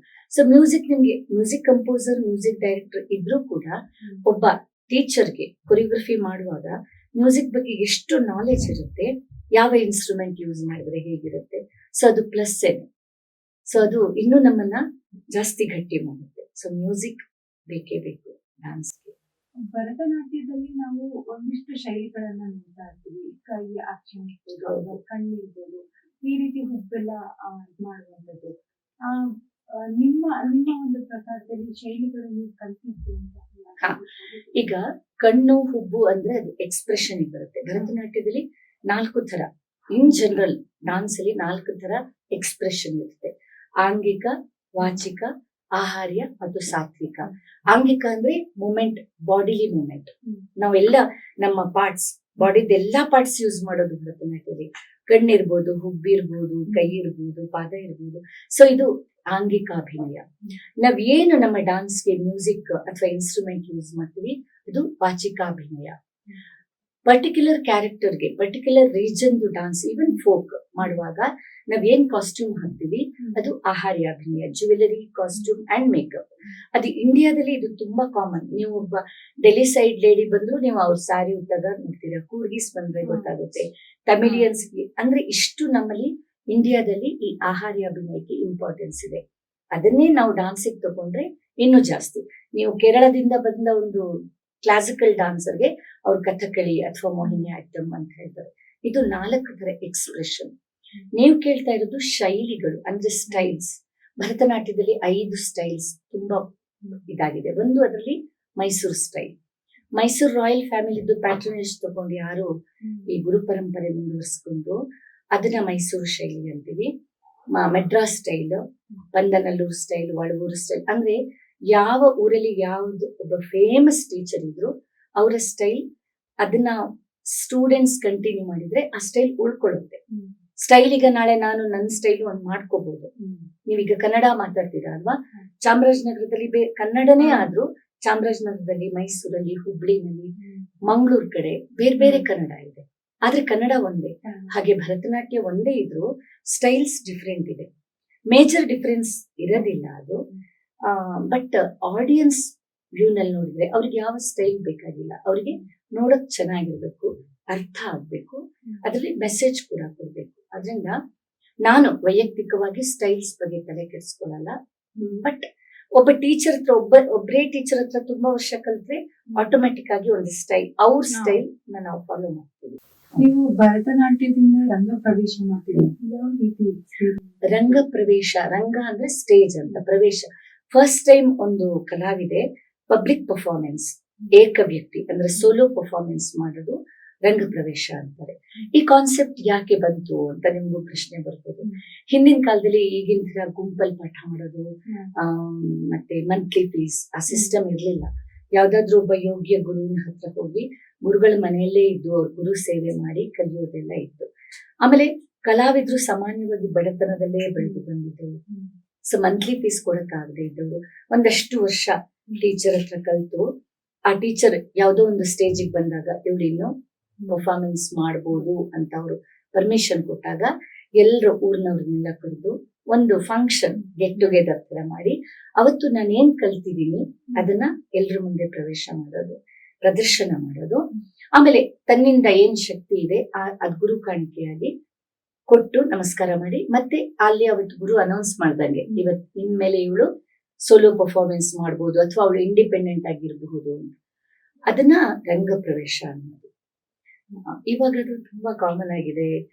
ಕಾಲಾಯ ತಸ್ಮೈ ನಮಃ ಅಂತ ಕಾಲಕ್ಕೆ ಸಕ್ಕ ನಮ್ಮ ಲೈಫ್ ಸ್ಟೈಲ್ ಚೇಂಜ್ ಆಗುತ್ತೆ, ನಮ್ಮ ಪದ್ಧತಿಗಳು ಚೇಂಜ್ ಆಗುತ್ತೆ. ಬಟ್ ರಂಗ ಪ್ರವೇಶ ಅಂದ್ರೆ first performance, first solo public performance ಮೊಟ್ಟ ಮೊದಲ ಬಾರಿಗೆ ಮಾಡೋದು. ಅಲ್ಲಿ ತನಕ ಗುಂಪಲ್ಲಿ ಮಾಡ್ತಾ ಇರ್ತಾರೆ, ಸೋಲೋ ಪರ್ಫಾರ್ಮೆನ್ಸ್ ಫಸ್ಟ್ ಟೈಮ್ ಮಾಡೋದು. ಅವತ್ತು ನ್ಯಾಚುರಲಿ ಗುರುಗಳಿಗೆ ಫೆಲಿಸಿಟೇಟ್ ಮಾಡೋದು, ಮ್ಯೂಸಿಷಿಯನ್ಸ್ಗೆ ಮಾಡೋದು, ಎಲ್ಲ ಗೆಸ್ಟ್ ನ ರಿಲೇಟಿವ್ಸ್ ನ ಕರಿ, ಅದೊಂದು ಸಂಭ್ರಮ. ಭರತನಾಟ್ಯದಲ್ಲಿ ಯೋಗಾಸನ ಅನ್ನೋದು ಎಷ್ಟು ಪ್ರಾಮುಖ್ಯತೆ? ಆಕ್ಚುಲಿ ಭರತನಾಟ್ಯನೇ ಒಂದು ಯೋಗ. ನಾವು ಬಿಗಿನಿಂಗ್ ಅಲ್ಲಿ ನಮಸ್ತೆ ಮಾಡೋದು ಹೇಳ್ಕೊಡ್ತೀವಿ. ಅವಾಗ ನಾವು ಕಾಲುಗಳ ಬೆರಳುಗಳ ಮೇಲೆ ಫುಲ್ ಬಾಡಿ ವೆಯ್ಟ್ ಹಾಕಿ ಕೂತ್ಕೋತೀವಿ. ಅಲ್ಲಿಂದ ಯೋಗ ಶುರು ಆಗುತ್ತೆ. ಆಮೇಲೆ ಭಂಗಿಗಳು, ಪಾಶ್ಚರ್ಸ್ ಅಂತ ಏನ್ ಮಾಡ್ತೀವಿ ನಾವು, ಅದೆಲ್ಲವೂ ಯೋಗಾಸನದ ಒಂದು ಶಕ್ತಿಯಿಂದ ಬರುವಂಥದ್ದು. ನಾನು ಅದೇ ಹೇಳಿದ್ದು, ಇಂಟರ್ ಡಿಸಿಪ್ಲಿನರಿ ಸಬ್ಜೆಕ್ಟ್ ಏನಿದೆ ಅದು ಡಾನ್ಸ್ ನ ಮೇನ್ ತಗೊಂಡ್ರೆ ನಿಮ್ಗೆ ಯೋಗ, ಮ್ಯೂಸಿಕ್, ಸೈನ್ಸ್ ಕೂಡ ಬರುತ್ತೆ. ನಾವು ಬ್ಯಾಲೆನ್ಸಿಂಗ್ ಮಾಡೋದು, ಫಿಸಿಕ್ಸ್, ನಾವು ಎಲ್ಲ ಫುಟ್ ವರ್ಕ್ ಟುವರ್ಡ್ಸ್ ಇದು ಕೆಳಕ್ ಮಾಡ್ತೀವಲ್ಲ, ಅದಕ್ಕೆ ಎಕ್ಸರ್ಸೈಸ್ ಮೇಲಕ್ ಮಾಡ್ತೀವಿ ನಾವು. ಆ ಒಂದು ಬ್ಲಡ್ ಸರ್ಕ್ಯುಲೇಷನ್ ಅಥವಾ ಗ್ರಾವಿಟೇಷನಲ್ ಫೋರ್ಸ್ ಏನಿದೆ ಅದು ಬ್ಯಾಲೆನ್ಸ್ ಆಗಬೇಕು ಅನ್ನೋ ದೃಷ್ಟಿಯಿಂದ. ಸೊ ಡಾನ್ಸ್ ಒಂದು ಕಂಪ್ಲೀಟ್ ಆರ್ಟ್ ಫಾರ್ಮ್ ಅಂತ ನಾನು ಹೇಳ್ತೀನಿ. ಯೋಗಾನು ಅದ್ರಲ್ಲೇ ಇದೆ, ಅದ್ರಲ್ಲೇ ಬರುತ್ತೆ ಯೋಗ. ಹೌದು, ಯಾಕಂದ್ರೆ ನೀವು ಎಕ್ಸ್ಪ್ರೆಷನ್ ತೋರಿಸ್ಬೇಕು ಅಂದ್ರೆ ನಿಮ್ಗೆ ಇದು ಪ್ರಾಣಾಯಾಮದ ಶಕ್ತಿ ಇಲ್ದಿದ್ರೆ ಕಷ್ಟ ಆಗುತ್ತೆ. ಸೊ ಡಾನ್ಸರ್ಸ್ಗೆ ಎಲ್ಲ ಗೊತ್ತಿರುತ್ತೆ, ಯೋಗನೂ ಅದ್ರಲ್ಲೇ ಬರುತ್ತೆ. ಎರಡರ ಸಂಗಮ ಅದು ಯೋಗ ಅಂತ ನಾನು ಹೇಳ್ತೀನಿ. ಇವಾಗಿನ ಒಂದು ನೃತ್ಯ ಕಲೆಗೂ ಭರತನಾಟ್ಯಕ್ಕೂ ಇರುವಂತ ವ್ಯತ್ಯಾಸ? ಹಾ, ತುಂಬಾ ಒಳ್ಳೆ ಕ್ವಶನ್. ಈಗ ಭರತನಾಟ್ಯದ ಹೆಸರಿನಲ್ಲಿ ಆಕ್ರೋಬ್ಯಾಟಿಕ್ಸ್ ಮಾಡ್ತಾರೆ. ನೀವು ನಾವು ಯಾವ್ದೇ ಚಾನೆಲ್ ಹೆಸರು ಹೇಳೋದು ಬೇಡ, ಬಟ್ ಆ ಚಾನೆಲ್ ಅಲ್ಲಿ ಏನ್ ಮಾಡ್ತಾರೆ, ಅಡ್ವರ್ಟೈಸ್ಮೆಂಟ್ಗೋಸ್ಕರ ಭರತನಾಟ್ಯ ಅಂದ್ರೆ ಅದು ಕಂಪ್ಲೀಟ್ ಎಕ್ಸ್ಪ್ರೆಷನ್ ಇಂದ ಫುಟ್ ವರ್ಕ್ ಇಂದ ಸೇರಿರೋದು. ಬಟ್ ಒಂದು ಆರ್ಟಿಸ್ಟ್ ನ ಮೇಲಕ್ಕೆ ಎಸೆಯೋದು, ಕೆಳಗಿಳಿಯೋದು, ಅವಳು ಸುತ್ತೋದು. ಸೊ ಇದು ಭರತನಾಟ್ಯ. ಯಾವುದೇ ನಾಟ್ಯ ಅಲ್ಲ, ನಮ್ಮ ನಾಟ್ಯ ಕಲೆ ಎಸ್ಪೆಷಲಿ ಎಕ್ಸ್ಪ್ರೆಷನ್ ಓರಿಯೆಂಟೆಡ್. ಅಭಿನಯ ಇರಬೇಕು, ಅದ್ರಲ್ಲಿ ಮುದ್ರೆಗಳು ಮಾತಾಡ್ಬೇಕು. ನಾವು ಮಾತಾಡಲ್ಲ, ಮುದ್ರೆಗಳು ಮಾತಾಡ್ತವೆ ಅಲ್ವಾ. ಸೊ ಬಟ್ ಈಗಿದ್ದು ಆಕ್ರೋಬ್ಯಾಟಿಕ್ ಜಾಸ್ತಿ ಆಗ್ಬಿಟ್ಟಿದೆ. ಆಮೇಲೆ ಏನೋ ಒಂದು ಸೆಟ್ಟಿಂಗ್ಸ್ ಮಾಡ್ಕೊಂಡು ಡಾನ್ಸ್ ಮಾಡ್ತಾರೆ. ನಮ್ದೆಷ್ಟು ಪವರ್ಫುಲ್ ಡಾನ್ಸ್ ಅಂದ್ರೆ without any lightings, without any property I can dance ಅಂದ್ರೆ ಅಷ್ಟು ಪವರ್ಫುಲ್ ನಮ್ಮ ಮುದ್ರೆ, ನಮ್ಮ ಎಕ್ಸ್ಪ್ರೆಷನ್. ಬಟ್ ಇವಾಗ ನಾವು ನಮ್ಮ ಇಂಪಾರ್ಟೆನ್ಸ್ ಕಮ್ಮಿ ಮಾಡಿಕೊಂಡು ಲೈಟಿಂಗ್ಸು ಮತ್ತೆ ಸೆಟ್ಟಿಂಗ್ಸು, ಪ್ರಾಪರ್ಟೀಸ್ಗೆ ಜಾಸ್ತಿ ಅದು ಬೇಕು. ಡಾನ್ಸ್ ಡ್ರಾಮಾಗಳಲ್ಲಿ ಸ್ವಲ್ಪ ಬೇಕು, ಬಟ್ ಅದೇ ಜಾಸ್ತಿ ಆಗ್ಬಾರ್ದು ಅಲ್ವಾ. ಈಗ ನೀವು ಊಟ ಮಾಡುವಾಗ ಉಪ್ಪಿನಕಾಯಿ ಸೈಡಿಗೆ ಬಳಸ್ತೀರ, ಅದ್ ಸ್ವಲ್ಪನೇ ಇರ್ಬೇಕು. ಅನ್ನದ ಜಾಗದಲ್ಲಿ ಉಪ್ಪಿನಕಾಯಿ ಬಂದ್ರೆ ಅದಕ್ಕೆ ವ್ಯಾಲ್ಯೂ ಇಲ್ಲ. ಇವಾಗ ಹಾಗಾಗಿದೆ, ಬೇರೆ ಎಲಿಮೆಂಟ್ಸ್ ಜಾಸ್ತಿ ಆಗ್ತಾ ಇದೆ, ಡಾನ್ಸ್ ಕಮ್ಮಿ ಆಗ್ತಾ ಇದೆ. ಅದಾಗಬಾರ್ದು. ಅದು ನಮ್ಗೆ ಟೀಚರ್ಸ್ಗೆ ಪ್ಲಸ್ ಸ್ಟೂಡೆಂಟ್ಸ್ಗೂ ಅದು ಎಚ್ಚರಿಕೆ ಇರಬೇಕು. ಬಿಕಾಸ್ ಇಂಡಿಯಾದ್ದು ಅದು ಕಲ್ಚರ್, ಅದನ್ನ ಉಳಿಸ್ಕೋಬೇಕು, ಅದನ್ನ ಪ್ಯೂರ್ ಆಗಿ ಉಳಿಸ್ಕೋಬೇಕು ನಾವು. ಮತ್ತೆ ಅದು 1 ವರ್ಷ 6 ತಿಂಗಳಲ್ಲೆಲ್ಲ ಬರೋದಲ್ಲ. ಅದು ನಾವು ಹೇಗೆ ಲೈಫಲ್ಲಿ ಪಕ್ವ ಆಗ್ತಾ ಹೋಗ್ತೀವಿ ಹಾಗೆ ಅದ್ರ ನಮ್ಮ ಜೊತೆ ಬರಬೇಕು. ಅಂಡ್ ಇದು ಡಾನ್ಸ್ ಇದು ಗ್ರೇಟ್ನೆಸ್ ಕೂಡ. ನೀವು ಅದು ವೆಸ್ಟರ್ನ್ ಡಾನ್ಸ್, ಬ್ಯಾಲೇಸ್ ಅಥವಾ ನೀವೀಗ ಜುಂಬಾ ಏನ್ ಕಲಿತೀರಾ, ಅದಕ್ಕೆಲ್ಲೊಂದು ಏಜ್ ಲಿಮಿಟ್ ಇದೆ ಪರ್ಫಾರ್ಮೆನ್ಸ್ ಮಾಡಕ್ಕೆ. 25 ಆಗ್ತಾ ರಷ್ಯನ್ ಬ್ಯಾಲೆ ಡಾನ್ಸರ್ಸ್ ಎಲ್ಲ ನಿಲ್ಲಿಸ್ತಾರೆ, ಅವರು ಸ್ಟೇಜ್ ಪರ್ಫಾರ್ಮರ್ ಆಗಲ್ಲ, ಅವರು ಟ್ರೈನರ್ ಆಗ್ತಾರೆ. ನಾವು ಹಠ ಮಾಡಿದ್ರೆ ನಾವು ಆಫ್ಟರ್ 60 ಸ್ಟಾರ್ಟ್ ಮಾಡ್ಬೋದು. ನಾನು ಫಿಸಿಕಲಿ ಫಿಟ್ ಇಲ್ಲದೆ ಇರ್ಬೋದು, ಬಟ್ ಫೇಶಿಯಲ್ ಎಕ್ಸ್ಪ್ರೆಷನ್ ಏಜ್ ಆದಾಗೆ ಅದು ಜಾಸ್ತಿ ಪಕ್ವ ಆಗ್ತಾ ಹೋಗ್ತದೆ, ಜಾಸ್ತಿ ಮೀನಿಂಗ್ಫುಲ್ ಅನ್ಸುತ್ತೆ. ಸೊ ಈಗ ನಮ್ಮಲ್ಲೇ ಮೈಸೂರಲ್ಲೇ ಇದ್ದಾರೆ ವಸುಂಧರಾ ಸ್ವಾಮಿ, 75 ವರ್ಷ ಅವರು. ಅಂಡ್ ಇನ್ನೊಬ್ರು ಫಿಲ್ಮ್ ಆಕ್ಟರ್ 92 ಇಯರ್ಸ್, ಅವ್ರು ಈಗಲೂ ಪರ್ಫಾರ್ಮ್ ಮಾಡ್ತಾರೆ. ನಮ್ಗೆ ಏಜ್ ಇಲ್ಲ, ಫಿಸಿಕಲ್ ಫಿಟ್ನೆಸ್ ಇರಬೇಕು, ಏಜ್ ಖಂಡಿತ ಇಲ್ಲ. ಬಟ್ ಬೇರೆ ಎಲ್ಲ ವೆಸ್ಟರ್ನ್ ಡಾನ್ಸ್ಗೂ ಬಿಕಾಸ್ ಅಲ್ಲಿ ಬಾಡಿಗೆ ಇಂಪಾರ್ಟೆನ್ಸ್, ಬಾಡಿ ಲೈನ್ಗೆ ಇಂಪಾರ್ಟೆನ್ಸ್. ರಷ್ಯನ್ ಬ್ಯಾಲೆನಲ್ಲಿ ನೀವು ಕಾಲು ಎತ್ತದಿದ್ರೆ ನೀವು ಫಿಟ್ ಇಲ್ಲ. ಆ ಥರ ಅದು ಕೂಡ ಒಂದು ಪ್ಲಸ್ ಪಾಯಿಂಟ್ ನಮ್ಮ ಭರತನಾಟ್ಯದಲ್ಲಿ. ಖಂಡಿತ ಇಲ್ಲ, ವಯಸ್ಸು ಫಿಸಿಕಲ್ ದೇಹಕ್ಕೆ ಮಾತ್ರ, ಮನಸ್ಸಿಗಲ್ಲ, ಮನಸ್ಸಿಗೆ ವಯಸ್ಸಾಗ್ಲೂಬಾರ್ದು. ಅಂದ್ರೆ ಎಷ್ಟು ನೃತ್ಯ ರೂಪಗಳು ಇದೆ ಈ ಒಂದು ಭರತನಾಟ್ಯದಲ್ಲಿ? ಅಂದ್ರೆ ಯಾವ ಸಬ್ಜೆಕ್ಟ್ ಬೇಕಾದ್ರೂ ನಾವು ನೃತ್ಯ ರೂಪಕ ಮಾಡ್ಬೋದು. ಅಂದ್ರೆ ಶಿವನ್ ಬಗ್ಗೆ, ಕೃಷ್ಣನ್ ಬಗ್ಗೆ, ರಾಧೆ ಬಗ್ಗೆ, ಗಣಪತಿ ಬಗ್ಗೆ ರೂಪಕಗಳು ಆಗ್ತಾನೆ ಇದೆ. ನಮ್ಗೆ ಚಾಲೆಂಜಸ್ ಇರೋದು ಇವಾಗಿನ ಸಬ್ಜೆಕ್ಟ್ ತಗೊಂಡು ಮಾಡ್ಬೇಕು. ನಾನೊಂದು ಬಿಫೋರ್ ಕೊರೋನಾ ಆಟಿಸಮ್ ಬಗ್ಗೆ ಮಾಡಿದ್ದೆ. ಅಂದ್ರೆ ಅಲ್ಲಿ ಡಾನ್ಸೇ ಮೇನ್ ಇರಲ್ಲ, ಆಟಿಸಮ್ ಪೇಷಂಟ್ ಹೇಗಿರ್ತಾರೆ ಅದಕ್ಕೆ ಕನೆಕ್ಟ್ ಮಾಡೋ ಕೆಪಾಸಿಟಿ ನಮ್ಗಿರ್ಬೇಕು. ಪರಿಸರದ ಬಗ್ಗೆ ಮಾಡಿ ಅಂತಾರೆ ಅಲ್ವಾ, ಅಲ್ಲಿ ನಾವು ನಮ್ಮ ಡಾನ್ಸ್ ಅಲ್ಲಿ ಪ್ಯೂರ್ ಡಾನ್ಸ್ ಯೂಸ್ ಮಾಡಕ್ಕಾಗಲ್ಲ. ಡಾನ್ಸ್ ಡ್ರಾಮಾದಲ್ಲಿ ನಮ್ಗೆ ಅದು ಫ್ರೀಡಮ್ ಇದೆ. ನಾವು ಮೈಮ್, ಪ್ರಾಪರ್ಟೀಸ್, ಡ್ರಾಮಾ ಎಲ್ಲ ಮಿಕ್ಸ್ ಮಾಡ್ಕೋಬಹುದು. ಈವನ್ ಇನ್ಸ್ಟ್ರೂಮೆಂಟ್ಸ್, ನಾವು ವೆಸ್ಟರ್ನ್ ಮ್ಯೂಸಿಕ್ ಕೂಡ ಇದು ಮಾಡ್ಕೋಬಹುದು. ಭರತನಾಟ್ಯ ಶಾಸ್ತ್ರದಲ್ಲಿ ಅದನ್ನ ಬರ್ದಿದ್ದಾರೆ. ಕಾಲ ಕಾಲಕ್ಕೆ ನಾವು ಅಪ್ಗ್ರೇಡ್ ಆಗಬಹುದು ಅಂತ. ಈಗ ವಂದೇ ಮಾತರಂ ಅಂತ ನಾನೊಂದು ಡಾನ್ಸ್ ಡ್ರಾಮಾ ಮಾಡ್ತೀನಿ. ಅದರಲ್ಲಿ ಎಲ್ಲೂ ಭರತನಾಟ್ಯ ಬರಲ್ಲ. 1905 ಹಿಂದೆ ಏನಾಯ್ತು ಅದನ್ನ ತೋರಿಸೋದು. ವಂದೇ ಮಾತರಂ ಅಂದ್ರೆ ನನ್ನ ತಾಯಿ ನನಗೆ ಶ್ರೇಷ್ಠಳು ಅಂತ. ನಮ್ಗೆಲ್ರಿಗೂ 2 ತಾಯಿ ಇದ್ದಾರೆ. ಒಂದು ಹೆತ್ತ ತಾಯಿ, ಒಂದು ಮದರ್ ಇಂಡಿಯಾ, ಭಾರತ ಮಾತೆ, ಹೊತ್ತ ತಾಯಿ ಭೂಮಿ. ಅದ್ರ ಬಗ್ಗೆ ನಾನು ಮಾತಾಡ್ತಾ ಹೋಗ್ತೀನಿ. ನಾನು ಪೊಲಿಟಿಕಲ್ ಬಗ್ಗೆ ಮಾತಾಡಲ್ಲ. ಸೊ ನಮ್ಮ ಭೂಮಿ ಹೇಗಾಯ್ತು, ಅಥವಾ ಡಾರ್ವಿನನ ವಿಕಾಸವಾದ ಬಿಗ್ ಬ್ಯಾಂಗ್ ಥಿಯರಿ ಹೇಗಾಯ್ತು. ಸೊ ನೀವು ಸ್ಟಡಿ ಎಷ್ಟು ಡೆಪ್ತ್ ಅಲ್ಲಿ ಸ್ಟಡಿ ಮಾಡ್ತೀರಾ ಅಷ್ಟು ಸಬ್ಜೆಕ್ಟ್ ನಿಮ್ಗೆ ಬರುತ್ತೆ. ಅದನ್ನ ಡಾನ್ಸ್ ಮೂಮೆಂಟ್ ಅಲ್ಲಿ ಮೈಮಲ್ಲಿ ತೋರಿಸ್ಬೇಕು ನಾವು. ಆವಾಗ ಯಂಗರ್ ಜನರೇಷನ್ ತಿಳ್ಕೊತಾರೆ. ಈಗ ನಮ್ಮ ದಶಾವತಾರ ಅಂತೀವಿ. ದಶಾವತಾರ ಅಂದ್ರೆ ಏನು, ವಾಮನ, ಇದು ಮಾತ್ರ. ನೀವಲ್ಲಿ ಬಿಗ್ ಬ್ಯಾಂಗ್ ಥಿಯರಿಗೆ ಡೆಪ್ತ್ ಅಲ್ಲಿ ಹೋಗಿ ಮತ್ತೆ ಮಾಡಿದ್ರೆ ಅಮೀಬಾ ಹೇಗಾಯ್ತು, ಅದು ವಾಟರಿ. ಸೊ ಅದನ್ನ ನಾವು ಮತ್ಸ್ಯಾವತಾರದಲ್ಲಿ ತೋರಿಸ್ತೀವಿ. ಅದಕ್ಕೆ ಇದಕ್ಕೆ ರಿಲೇಟ್ ಮಾಡ್ಬೇಕಾದ್ರೆ ನೀವು ತುಂಬಾ ಸ್ಟಡಿ ಮಾಡಿರ್ಬೇಕು, ಬುಕ್ಸ್ ಓದ್ಬೇಕು ತುಂಬಾ. ನೀವು you can connect any subject with dance ಅಂತ. ಸೊ ಅದು ಆರ್ಟಿಸ್ಟ್ ನಾವು ತುಂಬಾ ಹಾರ್ಡ್ ವರ್ಕ್ ಮಾಡಬೇಕು. ಈ ಥರದ ಇದು ಪ್ರಶ್ನೆಗಳು ಬರಬೇಕು. ಅವಾಗ ನಮ್ಗೆ ನಾವು ಈವನ್ ಇದು ಏನು ಸೈನ್ಸ್ ಇರಲಿ ಯಾವ ಸಬ್ಜೆಕ್ಟ್ ಅನ್ನು ಕೂಡ ಡಾನ್ಸ್ ಅಲ್ಲಿ ಮಾಡಿ ತೋರಿಸ್ಬೋದು. ಅಂಡ್ ಈಗಿನ ಪ್ರಾಪರ್ಟೀಸ್ ನ ಯೂಸ್ ಮಾಡ್ಕೊ. ಕೆಲವೊಮ್ಮೆ ನಾವು ಏನು ಮಾತಾಡಕ್ಕಾಗಲ್ಲ ಅದನ್ನ ನಾವು ಪವರ್ ಪಾಯಿಂಟ್ ಪ್ರೆಸೆಂಟೇಶನ್ ಮಾಡಬಹುದು. ಈಗ ನಾನು ಒಂದು ಸುವರ್ಣ ಕರ್ನಾಟಕ ಮಹೋತ್ಸವಕ್ಕೊಂದು ಡಾನ್ಸ್ ಡ್ರಾಮಾ ಮಾಡಿದ್ದೆ. ಅಲ್ಲಿ ಕನ್ನಡದ ಕವಿಗಳನ್ನೇ ಪರಿಚಯ ಮಾಡ್ಕೊಳ್ಳೋದು. ಈಗಿನ ಮಕ್ಕಳು ಜಾಸ್ತಿ ಓದಲ್ಲ. ಕುವೆಂಪು ಯಾರು ಅಂತ ನಾನು ಭಾಷಣದಲ್ಲಿ ಹೇಳೋದಕ್ಕಿಂತ ಕುವೆಂಪುದು ಪವರ್ ಪಾಯಿಂಟ್ ಪ್ರೆಸೆಂಟೇಶನ್, ಅವ್ರ ಮನೆ, ಅವ್ರನ್ನ ತೋರಿಸಿ ಅವ್ರು ಬರ್ದ ಒಂದು ಹಾಡಿಗೆ ಡಾನ್ಸ್ ಮಾಡಿ ತೋರಿಸೋದು. ಡಿ.ವಿ.ಜಿ ಯಾರು, ಡಿ.ವಿ.ಜಿ ಬಗ್ಗೆ ಒಂದು ಅವ್ರ ಫೋಟೋ ತೋರಿಸಿ ಅವ್ರು ಬರ್ದ ಒಂದು ಹಾಡನ್ನ. ಸೊ ಡಾನ್ಸ್ ವಿವೇಕಾನಂದರು, ಸ್ವಾಮಿ ವಿವೇಕಾನಂದರು ಅದನ್ನ ಹೇಳಿದ್ದು, ಆರ್ಟ್, ಎನಿ ಆರ್ಟ್, ನಾನು ಅದನ್ನ ಡಾನ್ಸ್ ಅಂತ ಮಾಡ್ಕೊಂಡಿದ್ದೀನಿ. Dance is not only for entertainment, it should be for enlightenment ಅಂತ. ಸೊ ವಿಕಾಸ ಆಗಬೇಕು, ಸಬ್ಜೆಕ್ಟ್ ಅನ್ನು ತಿಳ್ಕೋಬೇಕು, ಎಂಟರ್ಟೈನು ಮಾಡಬೇಕು. ಈ ರೀತಿ ನಾವೆಲ್ಲ ಡಾನ್ಸ್ ಟೀಚರ್ ಪ್ರಯತ್ನ ಮಾಡಿದ್ರೆ ಬಹುಶಃ ಡಾನ್ಸ್ ಎಲ್ರಿಗೂ ಇಷ್ಟ ಆಗುತ್ತೆ. ಇವಾಗ ಏನಾಗಿದೆ, ಅಯ್ಯೋ ಡಾನ್ಸ್ ಯಾರು ಮಾಡ್ತಾರೆ, ಶಿವ, ರಾಧೆ, ಗಣಪತಿ ಅಷ್ಟಕ್ಕೆ ಸೀಮಿತವಾಗಿ ಇಲ್ಲ. ಪಾಶ್ಚಿಮಾತ್ಯ ಅಬ್ಬರ ಜಾಸ್ತಿ ಆಗಿದೆ. ಪಾಪ್ ಸಾಂಗ್ ಇರ್ಬೋದು ಅಥವಾ ರಾಕ್ ಸಾಂಗ್ ಇರ್ಬೋದು, ಸಿನಿಮಾ ಸಾಂಗು ಕೂಡ ತುಂಬಾ ಜಾಸ್ತಿ ಆಗಿದೆ. ಈ ಮಧ್ಯದಲ್ಲಿ ನಿಮಗೆ ಯಾವಾಗಾರು ಅನ್ಸಿದ್ಯಾ ಈ ಒಂದು ಭರತನಾಟ್ಯ ಒಂದು ಆಡಿಯನ್ಸ್ ಕಮ್ಮಿ ಆಗ್ತಾ ಇದ್ದಾರೆ ಅಂತ? ನೇರವಾಗಿ ಹೇಳೋದಾದ್ರೆ ಹೌದು. ಆದ್ರೆ ಇಲ್ಲಿ ನಮ್ಮ ಬೆಲೆ ಕಮ್ಮಿ ಆಗಲಿಲ್ಲ, ಆಡಿಯನ್ಸ್ ಕಮ್ಮಿ ಆಗಿರ್ಬೋದು.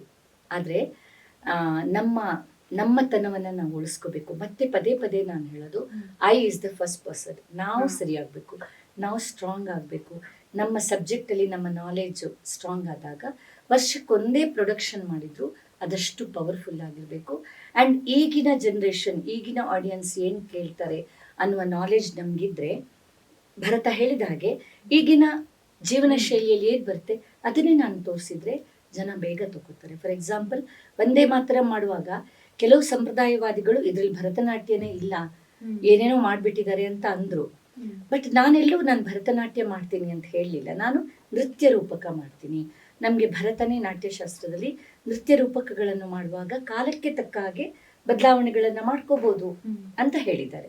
ಹಿಂದೆ ನಮ್ಮ ಭರತನಾಟ್ಯವನ್ನ ಪಂಜು ದಿವಟಿಗೆ ಇಟ್ಕೊಂಡು ನೋಡ್ತಿದ್ರು. ಯಕ್ಷಗಾನ ಅಥವಾ ಕೇರಳದ ಕಥಕ್ಕಳಿ ರಾತ್ರಿ ಇಡೀ ನಡೀತಾ ಇತ್ತು. ನಾವೀಗ ಅದನ್ನ ಫಾಲೋ ಮಾಡ್ತೀವಾ? ಇಲ್ಲ. ಇವಾಗ ಏನಂದ್ರೆ ನಮ್ಮ ಕಾಸ್ಟ್ಯೂಮ್ ಕಲರ್ ಕೂಡ ಚೇಂಜ್ ಆಗುತ್ತೆ ಅಂತ ಬ್ರೈಟ್ ಲೈಟ್ಸ್ ಬಂದಿದೆ. ನಾವು ಹಿಂದೆ ಕಾಡಿನ ಸೀನ್ ಬಂದಾಗ ಕಾಡಿನ ಪರದೆ ಹಾಕೋತಿದ್ವಿ, ನದಿ ಬಂದಾಗ ಏನೋ. ಇವಾಗ ಎಲ್ಲವೂ ಲೈಟಿಂಗ್ಸ್ ಅಲ್ಲಿ ಕಂಟ್ರೋಲ್ ಮಾಡ್ತಾರೆ. ಅಥವಾ ಸೈಕ್ ಅಂತ ನಾವು ಏನು ಯೂಸ್ ಮಾಡ್ತೀವಿ ಅದರಲ್ಲಿ ಎಲ್ಲ ಎಫೆಕ್ಟ್ಸ್ ಬರುತ್ತೆ. ಸೊ ಈ ಥರದ ಎಫೆಕ್ಟನ್ನು ನಾನು ಬಳಸ್ಕೊಂಡು ಡಾನ್ಸ್ ಡ್ರಾಮಾ ಮಾಡಿದೆ ಎಂಥವ್ರಿಗಾದರೂ ಇಷ್ಟ ಆಗುತ್ತೆ. ಸೊ ಇಲ್ಲಿ ಡೈರೆಕ್ಟರ್ ಅಥವಾ ಮೇನ್ ಪರ್ಸನ್ ಏನಿದೆ ಅವರ ವರ್ಕ್ ಜಾಸ್ತಿ ಇರಬೇಕು. ಈಗ ಕಾಲಕ್ಕೆ ತಕ್ಕ ಹಾಗೆ ಏನು ಬಯಸ್ತಾರೆ ಅದನ್ನು ನಾನು ಅರ್ಥ ಮಾಡಿಕೊಂಡು ಮಾಡಬೇಕು. ಸ್ವಲ್ಪ ದಿವಸ ಕಷ್ಟ ಆಗ್ಬೋದು, ಬಟ್ ಕೊನೆ ತನಕ ಉಳ್ಕೊಳ್ಳೋದು ನಮ್ಮ ಪದ್ಧತಿನೇ. ನಾವು ಹೇಗೆ ಊಟದ ವಿಚಾರದಲ್ಲಿ ಸೌತ್ ಇಂಡಿಯನ್ಸ್, ನೀವು ಏನೇ ನಾರ್ತ್ ಇಂಡಿಯನ್ ಡಿಶ್ ತಿನ್ನಿ, ಏನೇ ಕಾಂಟಿನೆಂಟಲ್ ತಿನ್ನಿ, ಬಟ್ ಮನೆಗೆ ಬಂದು ಅನ್ನ ಸಾರು ತಿನ್ನಬೇಕು ಅನ್ಸುತ್ತೋ ಇಲ್ವೋ, ಹಾಗೆ ನಮ್ಮ ಕಲೆಗಳು ಕೂಡ. ಕಲೆಗಳು ಪ್ರತಿದಿನ ನೋಡಿದ್ರೆ ಬೇಜಾರಾಗ್ಬೋದು. ಅಪರೂಪಕ್ಕೆ ಒಂದು ಅಪರೂಪದ ಡಾನ್ಸ್ ಡ್ರಾಮಾ ಇದೆ, ಸ್ಟೋರಿ ಇದೆ. ಇವತ್ತಿಗೂ ಮೈಸೂರು ಅಂತ ಪ್ಲೇಸಲ್ಲಿ ಡಾನ್ಸಿಗೆ ಜನ ಬರ್ತಾರೆ, ನಾಟಕಕ್ಕೆ ರಂಗಾಯಣಕ್ಕೆ ಹೋಗಿ ಎಲ್ಲ ಕಡೆ ಜನ ಇರ್ತಾರೆ.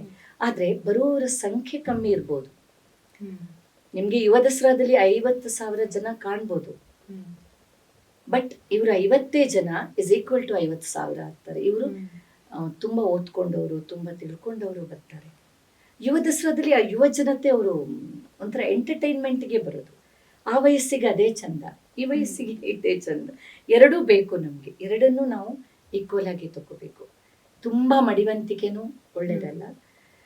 ಬಟ್ ನಮ್ಮ ಈಗ ಆಸ್ ಎ ಟೀಚರ್ ನನಗೆ ನನ್ನ ರೆಸ್ಪಾನ್ಸಿಬಿಲಿಟಿ ಗೊತ್ತಿರಬೇಕು. ಬಿಕಾಸ್ ನನ್ನನ್ನು ಯಾರೋ ಗಮನಿಸ್ತಾರೆ, ನಾನು ಅದನ್ನ ಸರಿಯಾಗಿ ಪ್ರೆಸೆಂಟ್ ಮಾಡಬೇಕು ಅಂತ. ಸೊ ಪಾಶ್ಚಿಮಾತ್ಯ ಅಬ್ಬರ ಇದೆ, ಇಲ್ಲ ಅಂತ ನಾನು ಹೇಳಲ್ಲ. ಆದರೂ ನಾವೇನು ಸೋತಿಲ್ಲ, ಸೋಲೋದು ಇಲ್ಲ. ಭರತನಾಟ್ಯದಲ್ಲಿ ಶಿಕ್ಷಕಿಯಾಗಿದ್ದೀರಾ. ಆಗಿನ ಕಾಲಕ್ಕೂ ಇರುವ ಮಕ್ಕಳು ಇವಾಗಿರುವಂತ ಮಕ್ಕಳು ವಿದ್ಯಾರ್ಥಿಗಳ ಅಲ್ವಾ? ಹಾ, ಸ್ವಲ್ಪ ಬದಲಾವಣೆ ಖಂಡಿತ ಆಗಿದೆ. ಹಿಂದೆ 15-20 ವರ್ಷದ ಹಿಂದೆ ಮಕ್ಕಳು ಕ್ಲಾಸಿಗೆ ಬನ್ನಿ ಅಮ್ಮ ಅಂದ ತಕ್ಷಣ ಬರ್ತಿದ್ರು, ಯಾವಾಗ ಬೇಕಾದ್ರೂ ಬರ್ತಿದ್ರು. ಅಂದ್ರೆ ಅವರಷ್ಟು ಫ್ರೀ ಆಗಿದ್ರು. ಈಗಿನ ಶಿಕ್ಷಣ ಪದ್ಧತಿನೇ ಬಹಳ ಚೇಂಜ್ ಆಗಿದೆ. ನಿಮ್ಗೆ 75% ಅಟೆಂಡೆನ್ಸ್ ಬೇಕು. ನನಗೆ 5 ವರ್ಷದ ಬಿಫೋರ್ ಕೊರೋನಾನು ಎಲ್ಲಾದ್ರೂ ಡಾನ್ಸ್ ಡ್ರಾಮಾ ನಾರ್ತ್ ಅಲ್ಲಿ ಇದ್ರೆ ನಾವು ಫ್ಲೈಟ್ ಅಲ್ಲಿ ಹೋಗ್ತಿರ್ಲಿಲ್ಲ, ನಮ್ಗೆ ವರ್ಕೌಟ್ ಆಗ್ತಿರ್ಲಿಲ್ಲ ಅಲ್ಲಿ ಕೊಡುವ ಪೇಮೆಂಟ್. ನಾವು ಟ್ರೈನಲ್ಲಿ ಹೋಗ್ತಿದ್ವಿ. ಡೆಲ್ಲಿಗೆ ಒಂದು ಪ್ರೋಗ್ರಾಮ್ 1 hour ಡೆಲ್ಲಿಯಲ್ಲಿ ಪ್ರೋಗ್ರಾಮ್ ಮಾಡ್ಬೇಕಾದ್ರೆ ನಾನು 6 days ಟ್ರೈನಲ್ಲಿ ಇರ್ಬೇಕಿತ್ತು, ಅಥವಾ 5 days. ಮಕ್ಕಳು ಬರ್ತಿದ್ರು. ಆದ್ರೆ ಈಗ 75-80% ಅಟೆಂಡೆನ್ಸ್ ಕಂಪಲ್ಸರಿ ಅಂತ ಆದ್ಮೇಲೆ ಮಕ್ಕಳು ಬರಲ್ಲ ಅಷ್ಟು ದಿವಸ. ಇಲ್ಲ, ಜರ್ನಿ ಮಾಡಕ್ ಬೇಜಾರು. ಇದೆಲ್ಲ ನಾನು ಅನುಭವಿಸ್ತಾ ಇರುವ practical problems. So flight ticket ತಗೊಂಡು ಹೋಗ್ತೀವಿ ನಾವು, ಕಾಸ್ಟ್ಲಿ ಆಗುತ್ತೆ. ಬಟ್ ಲೈಫ್ ಸ್ಟೈಲ್ ಹಾಗಾಗಿದೆ. ಯಾರು 3 ದಿವಸ ಟ್ರೈನಲ್ಲಿ ಕೂತ್ಕೊಳ್ಳೋಕೆ ಪೇಷನ್ಸ್ ಇರಲ್ಲ, ರಜಾ ಇರಲ್ಲ. ಇದು ಒಂದು. ಇನ್ನೊಂದು, ಈಗ ಮೊದಲೆಲ್ಲ ಇಂಜಿನಿಯರಿಂಗ್ ಮೆಡಿಕಲ್ ಹೋಗೋರು ಮಾತ್ರ ಸೀರಿಯಸ್ ಆಗಿ ಓದ್ತಾರೆ, PUC ಅಂತಿತ್ತು. ಇವಾಗ BSc ಯಲ್ಲೂ ಡಾನ್ಸ್ ಕಲಿಯೋ ಮಕ್ಕಳು ಅದೇನೋ ಸೈನ್ಸೇ ಜಾಸ್ತಿ ತಗೋತಾರೆ, ಇಂಟರ್ನ್ಶಿಪ್ ಅಂತ ಹೊರಟೋಗ್ತಾರೆ. ಕಲಾವಿದರಿಗೆ ಯಾವಾಗ ದುಡ್ಡು ನೋಡ್ತೀವೋ ನಾವು ಕೆಲಸ ಮಾಡೋದು ಕಮ್ಮಿ ಮಾಡ್ತೀವಿ. ಎಲ್ಲಾದ್ರಲ್ಲೂ ಅಷ್ಟೇ. ಮಕ್ಕಳಿಗೆ ಇಂಟರ್ನ್ಶಿಪ್ ಅಂತ ಬಂದ್ಮೇಲೆ ಅವ್ರುಗಳು ಇದ್ರ ಕಡೆ ಕಮ್ಮಿ ಆಗ್ತಾರೆ ಅಲ್ಲಿ. ಯಾಕಂದ್ರೆ ಇಂಟರ್ನ್ಶಿಪ್ ಆದ್ಮೇಲೆ ಅದೇ ಕಂಪನಿಯಲ್ಲಿ ಕೆಲ್ಸಕ್ಕೆ ಸೇರ್ಬೇಕು ಅಂದ್ರೆ ಮಕ್ಕಳಿಗೆ ಫ್ರೀ ಟೈಮ್ ಕಮ್ಮಿ ಆಗ್ತಾ ಇದೆ. ಅಂಡ್ ಪೇರೆಂಟ್ಸ್ ಕೂಡ ಅದ್ರ ಕಡೆಗೆ ಜಾಸ್ತಿ ಫೋಕಸ್ಡ್ ಆಗಿರ್ತಾರೆ. ಇದೇನಿದ್ರು ಒಂದು ಟೈಮ್ ಪಾಸ್ಗೆ. ಒಂದು 50 ಜನರಲ್ಲಿ 5 ಮಕ್ಕಳು ಸೀರಿಯಸ್ ಆಗಿದ್ದನ್ನು ಕಲಿತಾರೆ. ಅವ್ರದ್ದು ಸಿಸ್ಟಮ್ಮೇ ಬೇರೆ ಇರುತ್ತೆ, ಅವ್ರ ಕ್ಲಾಸಿಗೆ ಬರೋ ರೀತಿ. ಬಟ್ ಇನ್ ಜನರಲ್ ಹೇಳೋದು, ಇದನ್ನ ಹಾಬಿಯಾಗಿ ತಗೊಳಕ್ಕೆ ಇಷ್ಟಪಡ್ತಾರೆ.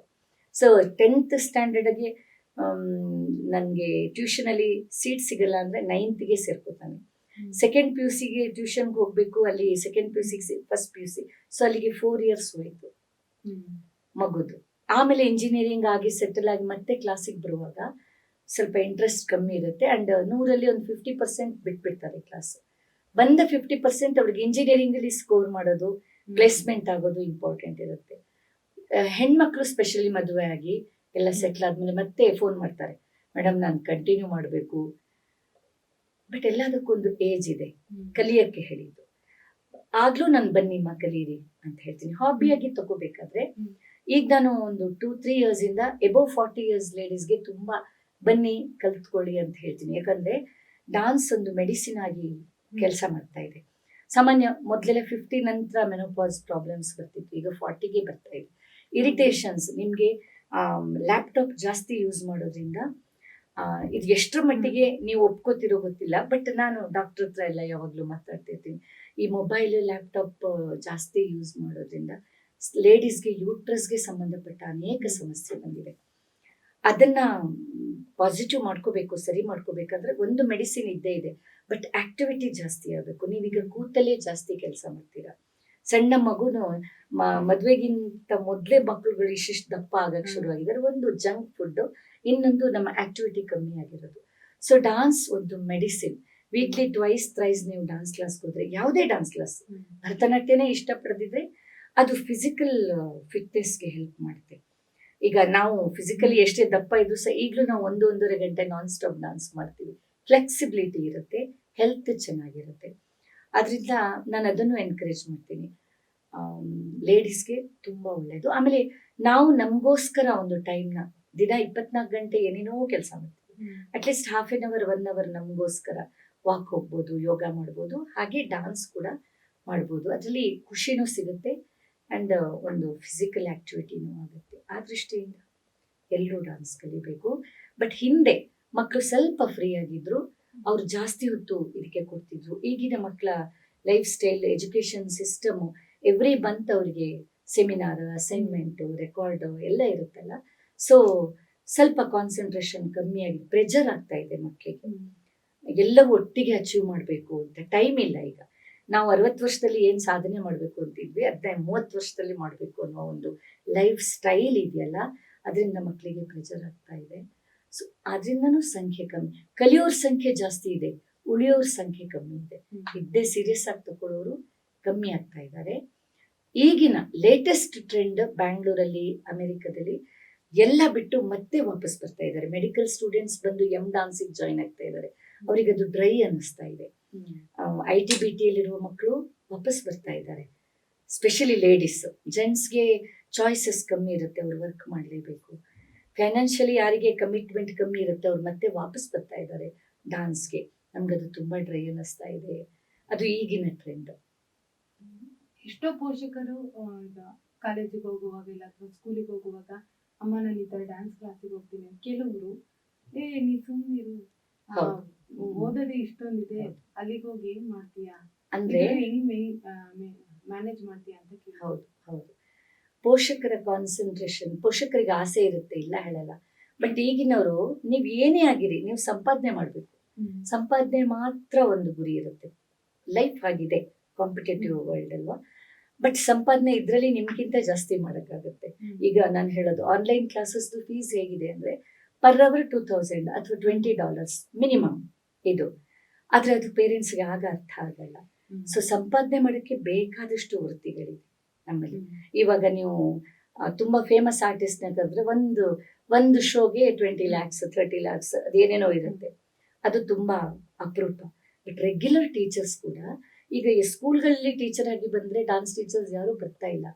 ಬಿಕಾಸ್ ಅಲ್ಲಿ ಒಂದು ವೀಕ್ಲಿ 3 days ಹೋಗಬೇಕು, ಅವ್ರೇನು ಹಾರ್ಡ್ಲಿ 10,000 15,000 ಕೊಡ್ತಾರೆ. ಅದು ಅವ್ರ ಮನೆಯಲ್ಲೇ ಕೂತು ಆನ್ಲೈನ್ ಕ್ಲಾಸಲ್ಲಿ ಅರ್ನ್ ಮಾಡ್ತಾರೆ. ಈ ವಿಷಯ ತುಂಬ ಜನರಿಗೆ ಅರ್ಥ ಆಗಲ್ಲ. ನಾನು ನನ್ನ ಸ್ಟೂಡೆಂಟ್ಸ್ಗೆ ಹೇಳ್ತೀನಿ, ನೀವು ಇಂಜಿನಿಯರಿಂಗ್ ಮಾಡಿ, ಮೆಡಿಕಲ್ ಮಾಡಿ, ಜೊತೆಗೆ ಇದರಲ್ಲೂ ಕೋರ್ಸ್ ಮಾಡ್ಕೊಳ್ಳಿ. ಕಷ್ಟಕ್ಕಾಗುತ್ತೆ. ರೆಸೆಷನ್ ಹೇಗಿದೆ ಅಂದರೆ, ನೀವು ಬೆಳಿಗ್ಗೆ ಗೊತ್ತಾಗುತ್ತೆ ನೀವು ಕೆಲ್ಸಕ್ಕೆ ಹೋಗ್ತಿರೋ ಇಲ್ವೋ ಅಂತ, ಅಷ್ಟು ಪ್ರೆಷರಲ್ಲಿ ಬದುಕ್ತಾ ಇದ್ದೀವಿ. ಬಟ್ ಆರ್ಟ್ ಅನ್ನೋದು ಕೈಯಲ್ಲಿದ್ದರೆ, ನೀವು ಅಂದರೆ ಆರ್ಟ್ ನಿಮಗೆ ಒಲಿದ್ರೆ ಮಾತ್ರ ಆರ್ಟಿಸ್ಟ್ ಆಗೋದು. ಈಗ ನಿಮ್ಗೆ ಆರ್ಟ್ ಬಗ್ಗೆ ಏನೂ ಗೊತ್ತಿಲ್ಲ ಅಂದರೆ ನಿಮಗೆ ಚಾಯ್ಸ್ ಇಲ್ಲ, ನೀವು ಅದನ್ನೇ ಓದಬೇಕು. ಬಟ್ ಯಾರಿಗೆ ಆರ್ಟ್ ಇದೆ, ಈ ಕಡೆ ಇಂಜಿನಿಯರಿಂಗು, ಮೆಡಿಕಲ್ ಅಥವಾ BA BS ಯಾವ ಕೋರ್ಸ್ ಆದರೂ ನೀವು ಹಾರ್ಡ್ ವರ್ಕ್ ಮಾಡಿದರೆ ಎಲ್ಲ ಕೋರ್ಸ್ಗಳಲ್ಲಿ ವ್ಯಾಲ್ಯೂ ಇದ್ದೇ ಇರುತ್ತೆ. ನಾನು ಇವನ್ ಟೈಲರಿಂಗ್ ಮಾಡಿ, ಟೈಲರಷ್ಟು ಇವಾಗ ಡಿಮಾಂಡ್ ಯಾರಿಗೂ ಇಲ್ಲ. ಬಟ್ ಎನಿಥಿಂಗ್ ನೀವು ಏನೇ ಮಾಡು ಅದರಲ್ಲಿ ಸೀರಿಯಸ್ ಆಗಿ ಕಮಿಟ್ಮೆಂಟ್ ಇಟ್ಕೊಂಡು ಮಾಡಿದರೆ ಎಲ್ಲದರಲ್ಲೂ ದುಡಿಯೋಕ್ಕಾಗುತ್ತೆ. ಬಟ್ ಇದರಲ್ಲಿ ನಮ್ಮ ಆರ್ಟಲ್ಲಿ ಬರೀ ದುಡಿಯೋದಲ್ಲ. ಈಗ ನೀವು ಕಂಪನಿಗೆ HR ಆದರೂ ಆ ಕಂಪನಿ ಒಳಗೆ ಮಾತ್ರ ಇದ್ದೀರಾ. ನಾನು ಯಾರನ್ನೂ ಇದು ಮಾಡ್ತಾ ಇಲ್ಲ, ಕಂಪೇರ್ ಮಾಡ್ತಾ ಇಲ್ಲ. ಬಟ್ ಹೇಳಿದ್ದು, ಅಲ್ಲಿ ನೀನು ಬಾಸ್, ಹೊರಗೆ ಬಂದಮೇಲೆ ಯಾರು ಆರ್ಡಿನರಿ ಪರ್ಸನ್ ಅಲ್ವಾ.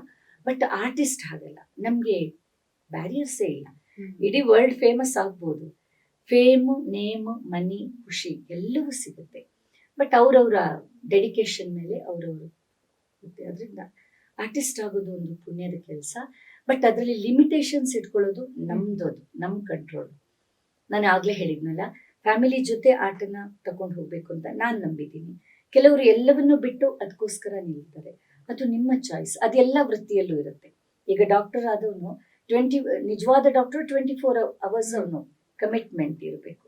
ಬಟ್ ನೀವು ಎಷ್ಟು ಕಮಿಟ್ ಆಗ್ತೀರಾ ಅದು ನಿಮಗೆ ಬಿಟ್ಟಿದ್ದು. ಹಾಗೆ ಪೇರೆಂಟ್ಸು ಫಸ್ಟ್ ಬಯಸೋದು ಅವ್ರಿಗೆ ಇನ್ಕಮ್, ಯಾವುದ್ರಲ್ಲಿ ಇನ್ಕಮ್ ಬರುತ್ತೆ ಆ ಕೋರ್ಸ್ಗೆ ಕಳಿಸಿ ಅಂತ ಹೇಳ್ತಾರೆ. ಇದು ಅವರವರೇ ಅರ್ಥ ಮಾಡ್ಕೋಬೇಕು, ಇದು ಯಾರಿಗೂ ಹೇಳಿ ಬರುವಂಥದ್ದಲ್ಲ.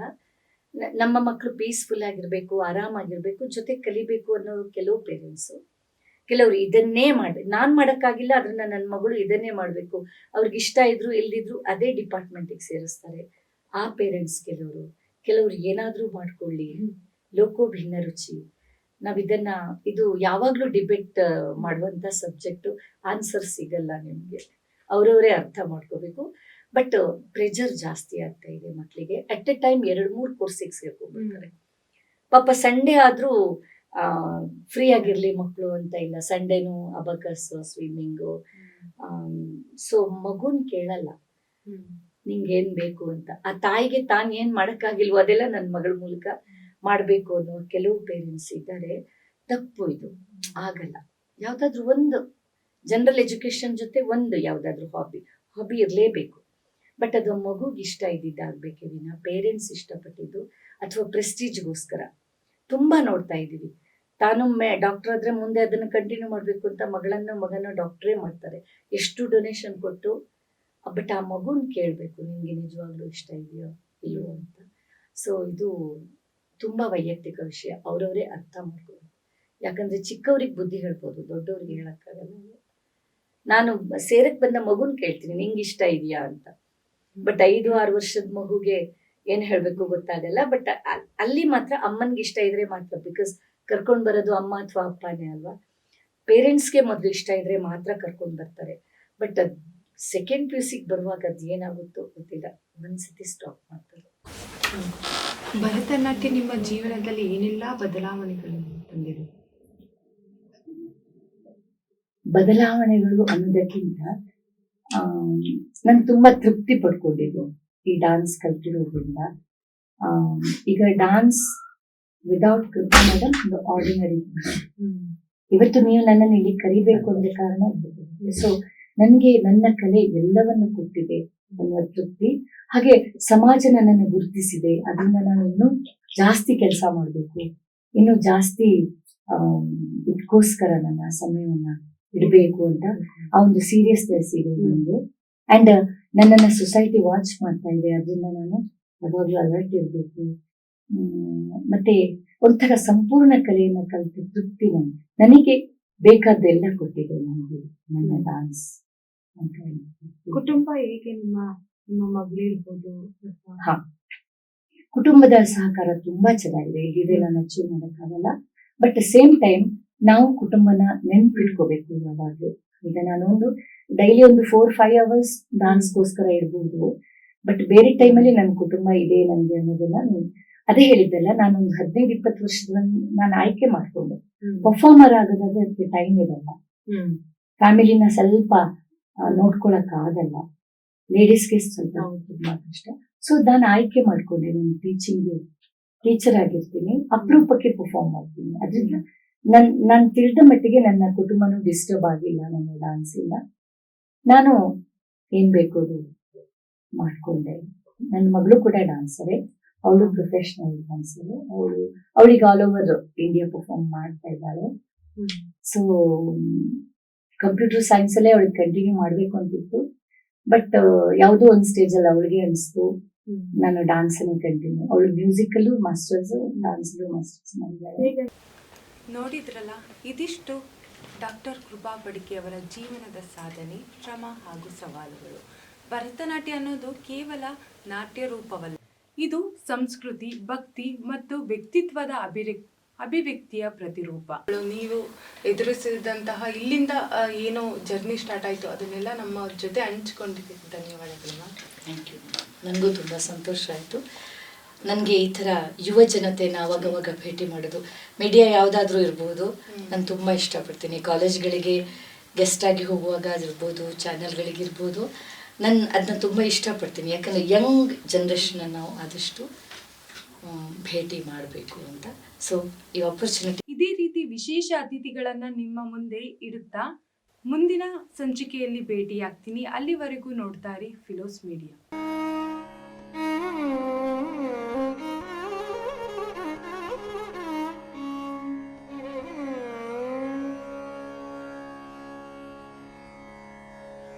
தெய்ய தெய்யும்